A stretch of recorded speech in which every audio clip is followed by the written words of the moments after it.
All right, welcome back to Niners Nightly, and it's my distinct pleasure to welcome to the airwaves JP Shadrick, who's Jags senior reporter, works for the Jags, also does some work on 1010XL AM, the Jags flagship station. You can catch him on Happy Hour. He's the host of that, does Jags HQ, and he's with us to break down the 2-1 Jacksonville Jaguars.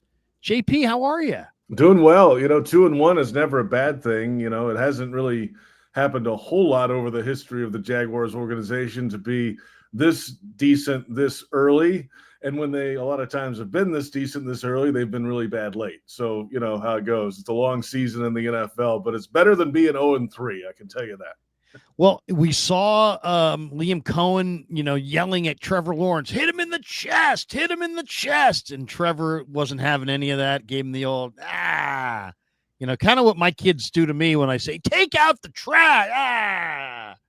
Dad, how would you describe the relationship between Lawerence and Cohen, first year head coach? I think it is as easy as that something that was so viral, if you will, is so insignificant. That relationship has been really tight in this offseason.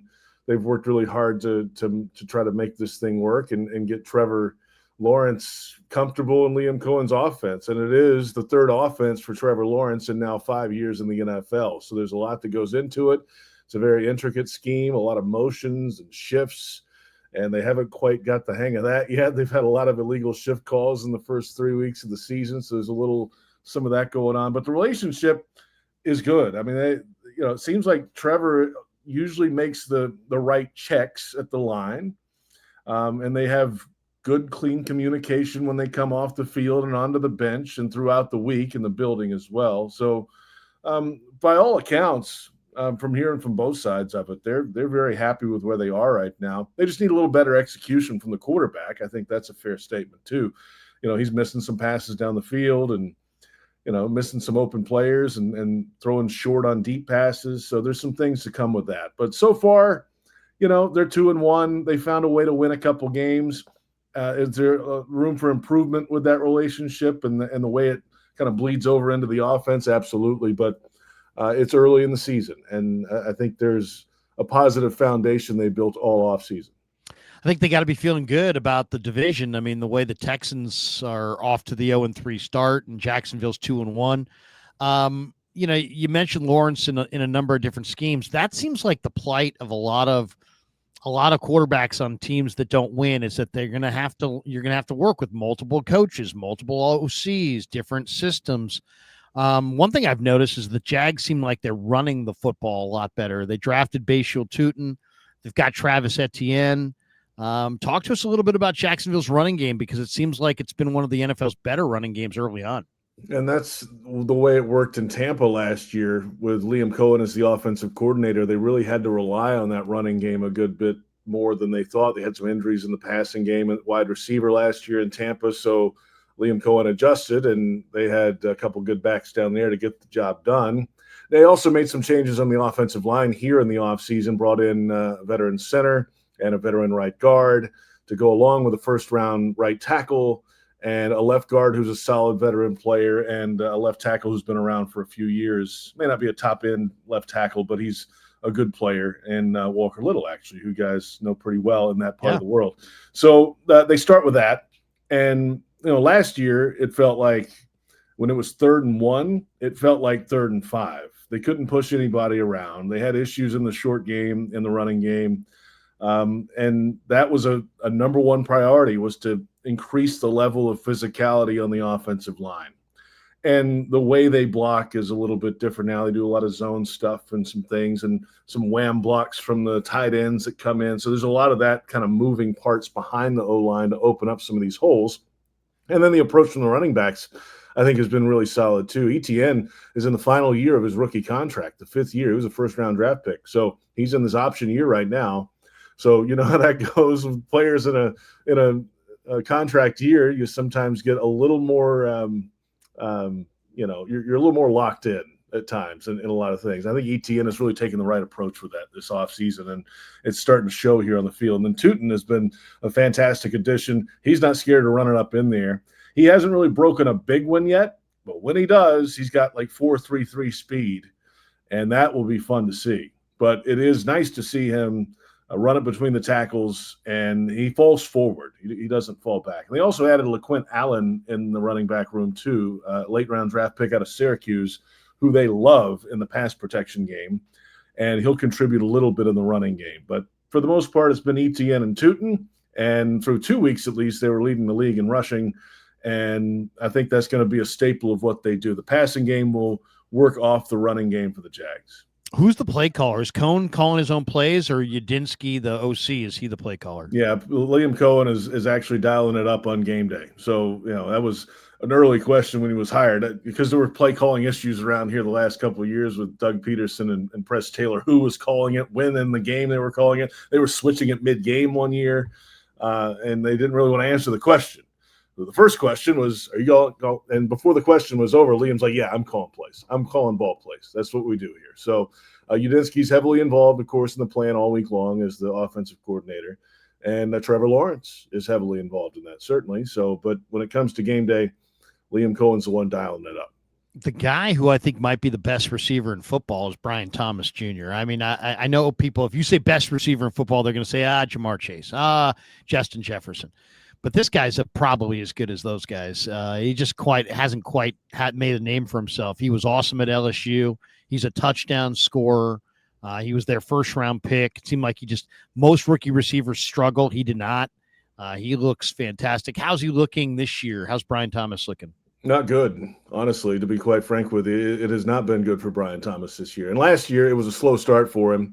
There was a game where they targeted him like 3 or 4 times only early in the season. And that was kind of the case a lot early in the year. And then later in the year, when they had no other options, some other guys were hurt, he was getting all the targets, and a bunch of the yardage and things came late in the year, and touchdowns and things, which is great. And he made the Pro Bowl. But this year, it just kind of started in training camp. The ball was on the ground a lot, and, some drops in camp. We're like, okay, maybe, all right, he's a gamer, right? The lights will come on, and he'll turn it on.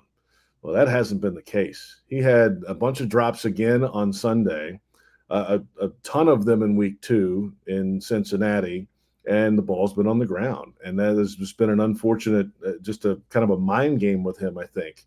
And then finally, fortunately for the Jags, he caught one in the fourth quarter on the final scoring drive there, where there was a 0 blitz, and he checked out of a running play, Trevor Lawerence did, and hit Brian Thomas with a catch and run for like 47 yards to set up what would be the game-winning touchdown, and he needed it. I mean, he was having a bad day at the office. So if he can get past this drop issue, maybe that one play will spark him a little bit to kind of get over the edge. But it has not been a really positive start for Brian Thomas Jr. When he's on, I'm with you. He could be one of those guys. He's got height.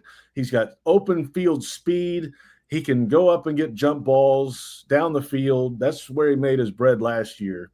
But we haven't seen that this season yet. And I don't know if concerned is the right word. It's still too early for that. But you just don't want to keep seeing 3 drops in a game every single week from him. Because they're going to have to rely on him, especially if De'Ami Brown's shoulder is not right. He's going to be the go-to guy. Yeah. No, I mean, he's a dynamic talent, but I think you saw some of that inconsistency even going back to LSU. We'll see if he can put it together.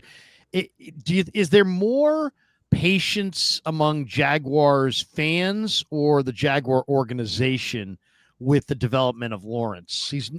He was the 21 first pick in the draft. Every other quarterback is falling apart. It seems like Mac Jones has now found a second home here in San Francisco, and we'll find out who goes in the game on Sunday. But Jones is 2-0. Who's got more angst about Lawerence? Is it the Jaguars and Shad Khan and the organization, or Jags fans? Well, let's start with the organization. I mean, Shad Khan has put everything he can into this football team. Free agent dollars, not scared to spend it on facilities, whatever he needs to do to try to help the football people do their job well. Like, he's going to do that. And that includes a quarterback, right? So if we need to go get you a couple receivers, hey, no problem. Let's just make this happen. So that I think there's a little more patience there because they've already given him a second contract. Like, he's in it, and he's going to get the big money starting next year. But he's in it. So they really have a couple years, 2 more seasons before that contract gets to the ability where you can get out and the dead money's not crazy. So these 2 years are big for Trevor Lawrence here and his future moving ahead. But I think the organization will give him what they can in those 2 years to make sure that he gets over the top. The fan base is not patient here with anything anymore. I mean, they have been burned so many times. I mean, this is my 14th season with the team, and this is the 6th head coach. So that's hard for any organization to stomach. There've been a lot of losing seasons. They've had a couple of playoff runs in that time, but they aren't sustainable, and they haven't been, at least. Hopefully, this is the one that turns the corner with a younger staff and a younger vision and a different feel and approach to what it means to be a Jacksonville Jaguar. Because what it is meant to be a Jacksonville Jaguar is 10 or more losses every year for a long time. They feel like those days are over. They say those days are over, but until they're over, they're still here. So that's the fan base in a nutshell. That market? I mean, this is very much a pro market, right? We have Cal, we have Stanford, we have San Jose State. They draw friends and family. It's there's no buzz. I mean, I went last to the Niners Saints game in New Orleans the Saturday prior. I decided, you know what, I'll hit LSU, Florida. I went down to Death Valley. I mean, there's nothing approaching that level of intensity and emotion. And, I mean, the Southeast loves their college ball. How would you describe Jacksonville? Because they had some success early. But is it just, Gator country? I mean, if you walk through Jacksonville, is there passion for Jacksonville Jaguar football, or is it still, a college region to the bitter end? Well, let's rewind a little bit, right to your point. Early, it definitely a college football town, right? Florida, yeah. The University of Florida is about an hour and 10 minutes away. And then Florida State is about 2 or 2.5 hours away, depending on how fast you drive on I-10. So those are the primary fan bases here. Georgia has a big influence here as well, by the way. So they're not too far up the road. They're about a 4-hour drive. So you can get there and have a day. So there's a lot of Georgia people here too. That said, this is an NFL town now, especially after 31 years.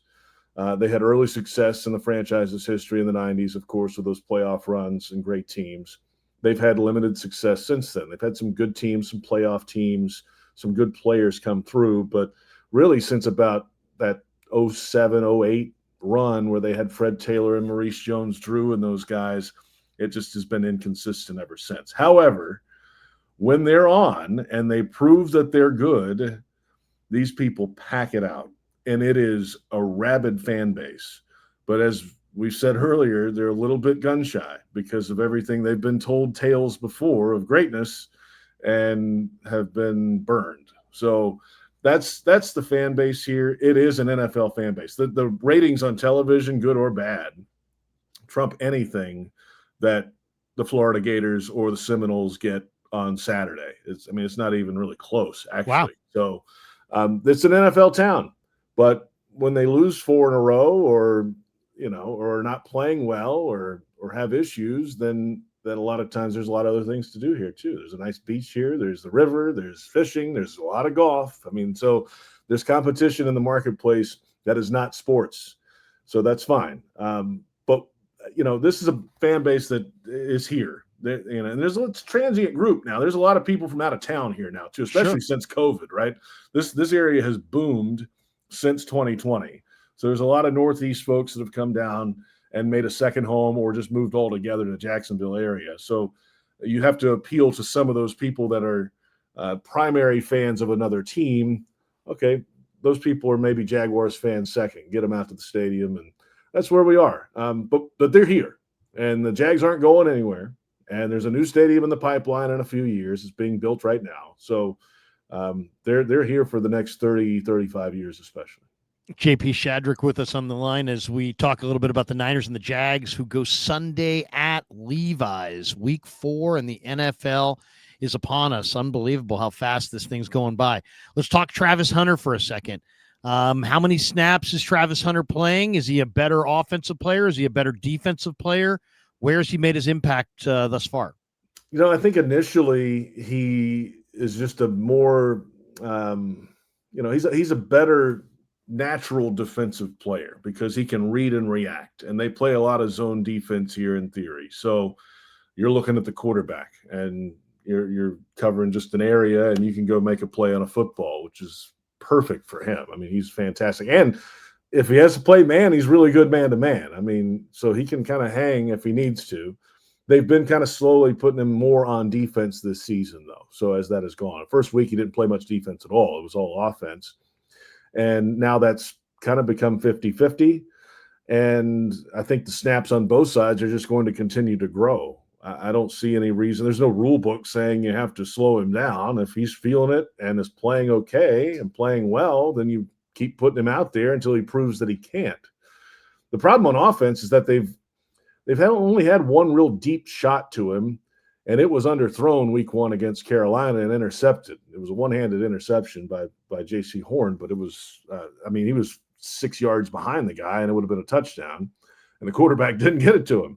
And then another target he had the next week, he's back left corner. He probably should have gone deeper on the back line in the corner of the end zone, but it was underthrown because there was pressure from Trey Hendrickson, and Lawerence couldn't get it to him. So he's finding openings, but it's just not been able to find that connection with the quarterback yet. A lot of his catches, most of his catches are within 10 yards of the line of scrimmage, and then he'll make a move and then maybe squirt for 7 to 10 to 15, whatever it is, right? Last week was the same way. 5 yard out, made a great move on a guy, and he's up the field for 21. So I think that will grow in the offense. He's still going to play defense, and he's really good on defense, so you have to have him out there too. And it's I think he was about 70% of the plays on defense last week and probably 50 to 55% of the snaps on offense last week. And again, if De'Ami Brown, one of the wide receivers, is unavailable moving forward, I think that will just continue to grow with him.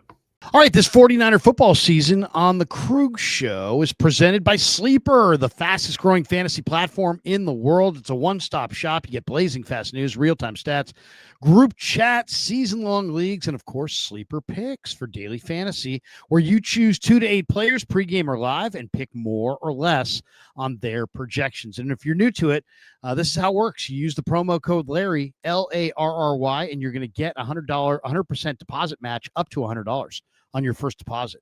So the link is right there in the description. Terms and conditions do apply.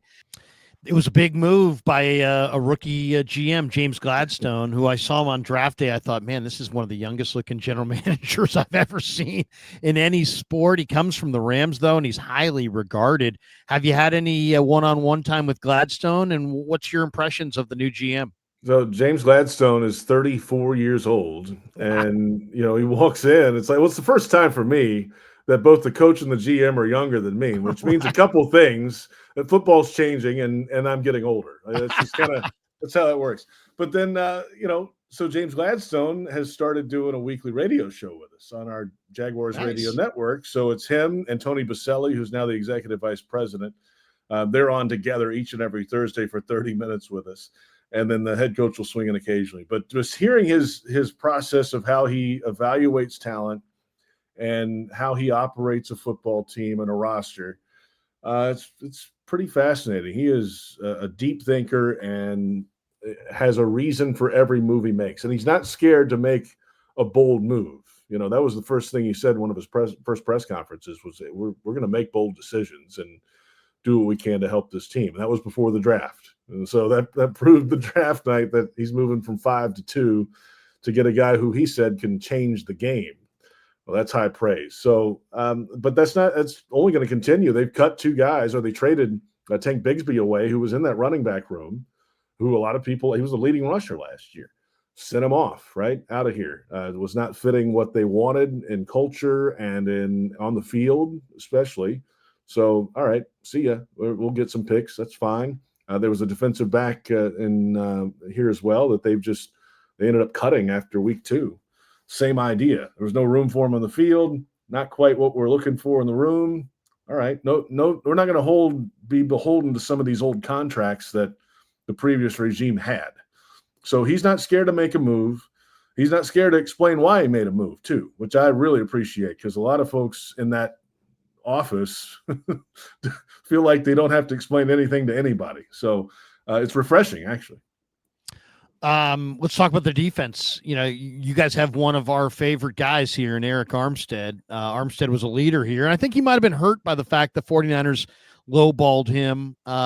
He's a fixture here. He was a Walter Payton NFL Man of the Year award guy here. I mean, everybody loves Eric.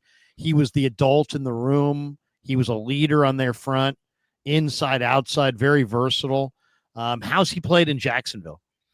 Wasn't good last year. Now, last year was a totally different defense. It was just awful. The scheme was bad. The personnel wasn't great, and he was miscast. They put him outside at defensive end. So a lot of his money was made, as you know very well, on the interior of the defensive line. And for whatever, depending on who you asked as to why he was playing outside. One explanation last year was, he asked to play outside. And then at the end of the year, when everybody got fired, he's like, "No, I mean, I wanted to play inside." So it's whatever. That was all. That's in the rear view. This season, he's playing inside. He's a defensive tackle, and he's really working well with these edge players in Trayvon Walker and Josh Hines-Allen. And they run a lot of games, a lot of stunts, and move people around, and that's been fun to see.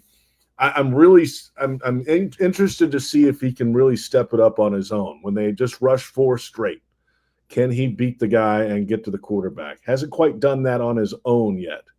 Not to say that he can't. Let's just see how much gas is left in the tank for him. But he's, as you said, a good, solid citizen to have in that locker room, a guy who's played a lot of football and has seen a lot of things go the right way and knows what it's supposed to look and feel like, and that's never a bad thing to have. No, and the defenses look good. I mean, Jags ranked 5th in points allowed. They're giving up 17 a game. Rushing yards allowed per game, I think they're also 5th. They give up about 82 yards a game. But they're not converting a lot of their pressure into sacks. They rank 9th. They've got 44 QB pressures, but they only have 6 sacks, and their pressure rate, 33.6%, is 18th in the league. You mentioned Trayvon Walker. He was drafted ahead of Aiden Hutchinson. I'm sure Trent Baalke is probably going to have that on his tombstone. But Walker leads the team. He's got a couple sacks. Armstead's second with 1.5.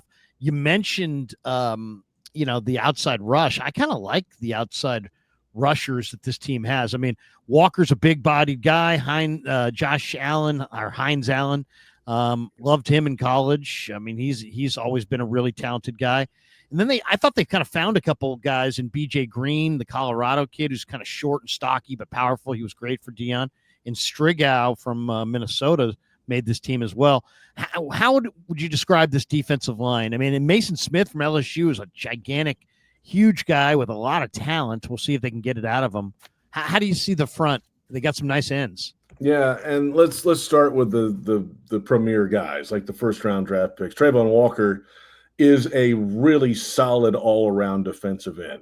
He may not have the pure pass rushing moves of Aiden Hutchinson, as we saw on Sunday Night Football last week, right? He's all over the field. But he's about as sturdy as they come. And it is a 60-minute fight with him if you're lined up against him. And he will push you around, and he will bully you, and occasionally he'll make a move. And he's working on some of those moves on the pass rushing game. And he's pound for pound, he might be the best overall player on this defense, just the way he goes about the game. The numbers might not reflect that, but he's a really good addition to this team. Josh Hines-Allen already has a second contract, and that's the next trick for him, is just to get home more, because his pressure numbers are there. I mean, he's winning against the line, but he's just a half a tick behind a lot of times the quarterback getting off. He wasn't last week. He had the tip ball from behind on C.J. Stroud that caused the game-winning interception to seal the game after the Jags had taken the lead. So that's a huge play and an impact moment from a group that hasn't had a lot of that in key moments late in games. You need that game-ending pass rusher. They haven't had a lot of that, but Josh Hines-Allen offers that. They've got some veteran guys behind them on the ends. Dwan Smoot, who's been around the league for a long time. Emmanuel Ogbah is on this team as well. He's rolling in there. And the young guys, Strigo and B.J. Green, just haven't been active yet. They're developmental players for down the line. But I feel like those are probably the next wave of rotational guys once Smoot and Ogba are done. They're getting a little older in the league. The interior is the big question. Devon Hamilton is the nose tackle and a big, sturdy guy. But same thing, doesn't really offer a lot up the field. You mentioned Armstead. Mason Smith is a guy that was drafted by the previous regime here. He had some injury things in training camp and has been a little slow getting moving this season, but they feel like he had a step up last week in production. So there's some things there that can be improved, I think, on the interior. But they've been really good against the run so far. I mean, that's been their number one priority is, okay, we're not going to let these teams run on us. We're going to, be the bullies up front and make the quarterback beat them. And so far, so good. And that second level, I mean, Lloyd was a first-round pick out of Utah. Yeah. The kid from Yale has always been an unbelievably productive player. No kid. He's no kid anymore. He's a grown man. He's a tackling machine as well. Is it Foysaid Alicon, or how do you am I butchering that? Yeah, you are. we call him Foye Oluokun is his name. Foye Oluokun. So Foye he was a mid-round pick in Atlanta and made his bones there and was the league's leading tackler there for a couple of years. The Jaguars got him in free agency, and he continued that the first year. And again, last season, miscast, they were taking him off the field on certain downs. I mean, he played every down of football for like 6 years straight. Right. Like, wait a minute. Now all of a sudden he can't. What are you doing? So they were doing like hockey shift line stuff last year. It was really weird. And it was odd. He's the team captain. He's not going to call anybody out during a season in management or coaching or anything, but it just wasn't right. Now he's out there. He's the middle linebacker. He's the guy that calls plays. He's the guy you can rely on. And he flies downhill and makes tackles. That's just what he does. A lot of that stuff was not behind the line of scrimmage in the last couple of years, but there's some of that starting to pop back into his game as well. Devin Lloyd has been a great disappointment overall with the Jaguars. Same thing. They just couldn't find the right spot. What is his role here? Like, was he an off-the-ball linebacker? At Utah, they used him on the line a bunch and rushed him, and he's all around the football, and he just has not had that role. Well, now I think this defense with Anthony Campanelli running it has found a spot for him. And he's motivated to play better, too. It's a contract year for him. They didn't take the fifth-year option, so this is year 4. And, all right, he's not out there all the time. When he's out there, it's for a certain reason. And he's come and played hard. He makes really good, hard physical tackles. And, was there around a fumble last week to pick it up. And he's a good, solid guy to have in that locker room, too. You just need more production out of him. And I think this might be the year you're going to see more out of Devin Lloyd, finally. It's been a while. Niners are beat up at wide receiver, but Ricky Pearsall's been hot. Do the Jags play a lot of man? Do they play a lot of zone? I mean, I know Tyson Campbell's a hell of a player, and he's coming off of a really nice game. Obviously, you got Hunter back there, and Jordan Lewis was a good player in Dallas. He comes over as the nickel. How's that secondary, and what do they do back there? Well, yeah, I think in theory, most times it's zone, so they can look at the quarterback. If they could rush 4 and play zone in the back, that's their ideal. They can switch up and do some man things. They feel like Hunter can be a really good man cornerback in the NFL. Tyson Campbell's on his second contract already, too. They probably paid him a year early. And he doesn't have like the big numbers, interception numbers and all that, but last week was probably one of his better games in a long time with, shutting down for most of that game. And then he did give up the big touchdown to tie the game on a double move, just was beaten, but then comes back. And on the next drive for the Texans, game's tied 10-10 in the fourth quarter. Peanut punches the ball out after a catch. Red zone fringe going in, punches it out. Jags get the football. Big play for a guy who had just given up. And he knows how to forget, which is good. You need that as a cornerback sometimes. So they like Hunter. Jordan Lewis has been one of the best free agent additions on this defense all offseason. Just brings a different level of intensity to his game. And that was badly needed back there for the secondary. They didn't have a lot of guys that just felt like there was a lot of, bad play, we're done, in years past. That's not Jordan Lewis. He's going to go 60 minutes plus and be there the whole time. They revamped the safety room, so they've got Andrew Wingard, who's been around here as a role player, special teams guy, started in 2021 and was out of the lineup, has been hurt. He's starting one of the safety spots. and he's got a motor that won't quit. And Eric Murray is a salty vet too, who they brought in free agency. Those guys may not be the fastest guy in football, but they're going to be in the right place, and they're going to communicate.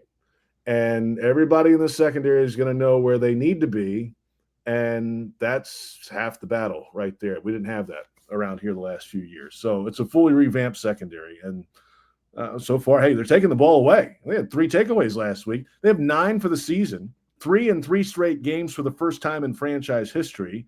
And last season, they had 9 takeaways all year long. Wow. So they've done it in 3 games. So that's a success for the revamp of the defense. And you got a kicker that can make it from 70. Well, I'd rather not see that on the regular, to be honest with you. That means there's some issues moving the ball down the field, right? So it's there if you need it at the end of a half or at the end of a game. It's a good thing to have in your back pocket. I think if they're at 70, they'll try to do what was it Detroit did on Sunday night and try to get – he almost made a 67-yarder, get a little slider play, get in there and call a timeout. 70's the extreme. 65, all right, I think they'll let it loose. JP, we'll leave you with this one. Give us your perspective. We'll get more of like kind of the out-of-town perspective on the Niner quarterbacks. Mac Jones is actually, I think, from Jacksonville. And he was in June. He said he was practicing with his pads on, trying to learn the offense by himself in a field in Jacksonville. And I said, man, that's dedication. If you're putting on pads in July or June and out there in Jacksonville, you're sweating up a storm. What do you guys give me the Nationals perspective on Mac? And I don't know if you guys know him because he's local, and give us the national perspective on Brock Purdy. What you think of the 2 Niner quarterbacks? Yeah, I mean, Brock Purdy is just an incredible story. I mean, to go from where he was picked to, he had a really good team around him, but that doesn't matter. You play with what you have, and he has a really good team, and he's developed over the years, and it's good to see that. And that's a positive for anybody who's drafted late in the NFL to have that kind of success, and for the next wave of guys coming up. Like, hey, this is another example that it doesn't really matter where you're drafted. It matters how you play after you're drafted. And he's played really well, and that's a really good story. Mac Jones is from the Bolles School, which is a private school here in Jacksonville, Florida, and it's 4 miles from the Jaguars facility, if that. I mean, it's right here. So he knows all about Jacksonville, what it means, and he was the backup here last year. So he was the one throwing all those balls to Brian Thomas Jr. down the field late last year. They weren't doing a whole lot else. I mean, let's be honest. There wasn't much else to do. They couldn't run the ball. But Mac's a solid veteran quarterback, and I think this is a perfect spot for him to be a backup guy. If you need a couple weeks out of him, I think that's what it is. Will he be a full-time starter in the league and do it week over week for 4 months? I think that's a big ask for Mac. He's a smart guy. He's going to know the offense. The execution of the offense is going to be tough sometimes just because there's some limitations in what he can do down the field. But it's a perfect spot for him right now in this San Francisco system, especially with, if Brock Purdy can get back, it's the best thing for San Francisco. But he's won for 2 weeks in a row, so you can't really argue too much with Mac Jones. Yeah, ask 49er fans now. They love him.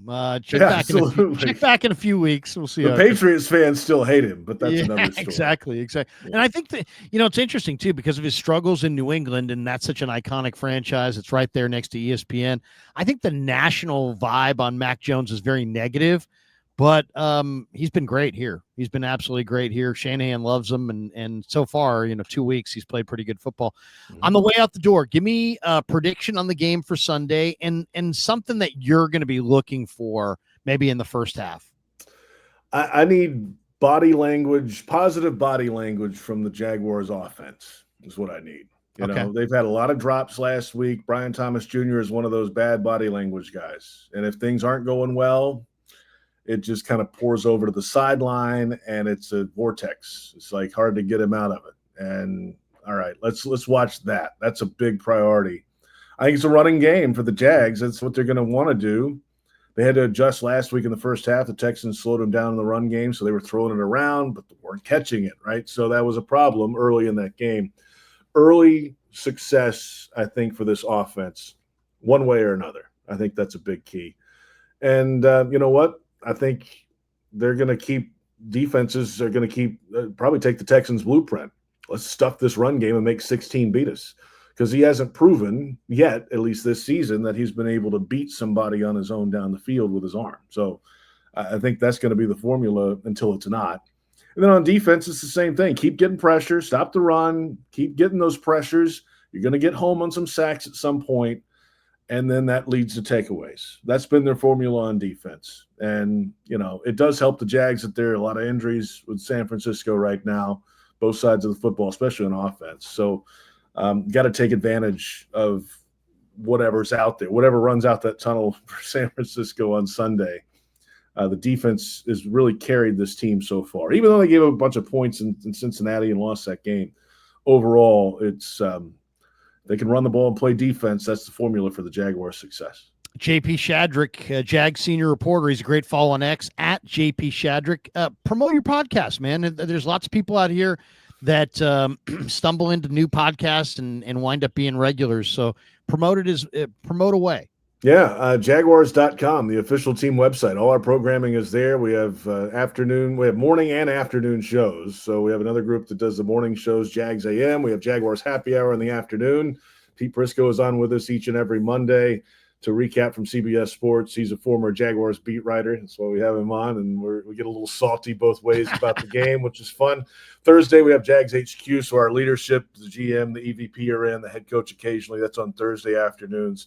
And then I do pre- and post-game show just like you, Larry. So it's 3 hours of pregame, 2 hours of postgame, and then on the side, I mix in some play-by-play. So you folks on KMBR might hear me on Touchdown Radio on Saturdays occasionally doing college football, or on an occasional Westwood one-game NFL a little later in the season. So it's a busy fall. It's fun. Wow, you're busy man. JP Shadrick, check out his podcast, Jag Senior Reporter. Great follow on X, at JP Shadrick on X. JP, I really enjoyed this conversation, man. Have a great week. I would say good luck to the Jags, but nobody here means that. So we'll save that one. But I'm just joking. But hey, thanks for the time. Thanks for jumping on KMBR, and we appreciate your time, man. Great to connect, and we'll do it again soon. Thanks. Sounds good. JP Shadrick, Niners and Jags go on Sunday. We got more straight ahead on the Sports Leader.